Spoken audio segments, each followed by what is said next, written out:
Leaders raising concerns about the rising rates of cancer, including colon cancer, and increasingly those patients are younger. Here's Cassidy Beyer. This week, the American Cancer Society published their latest report predicting what cancer cases would look like in the 2024 calendar year. Colon cancer is still one of the leading cancer diagnoses among individuals of both sexes.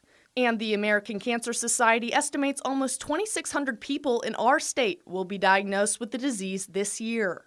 But new statistics show younger individuals are experiencing higher rates of diagnoses around the nation. We've been doing a lot of research. A lot of groups are looking at different factors like dietary or physical activity factors, but we have not yet really truly identified factors that influence early onset colorectal cancer. Annie Thibault is the executive director for a colorectal cancer prevention network at USC, who says transparency and having a discussion with loved ones about colon cancer history can save lives. A lot of people that have colorectal cancer tend to also feel stigma and don't necessarily talk about their diagnosis either.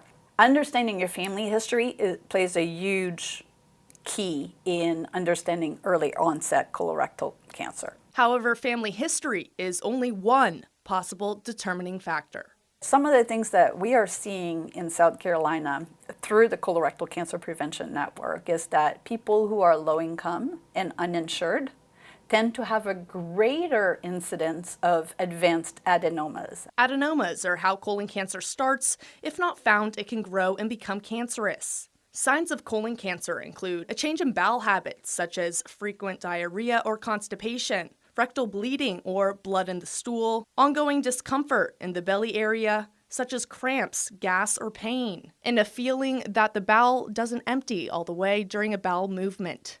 To help decrease numbers, Thibault urges individuals to get screened and break the stigma of colon cancer. Talk to family or doctors about the sign or symptoms. So I think if people know what the signs and symptoms of colorectal cancers are, if they understand to talk openly about some of the signs and symptoms they're seeing, and talking with their family member. Reporting from Columbia, Cassidy Beyer, News 19 WLTX. And taking a closer look at the numbers now, the American Cancer Society saying their study showed there was close to 2 million cases of cancer in the United States last year. On your screen now is a list of estimated cancer cases for South Carolina.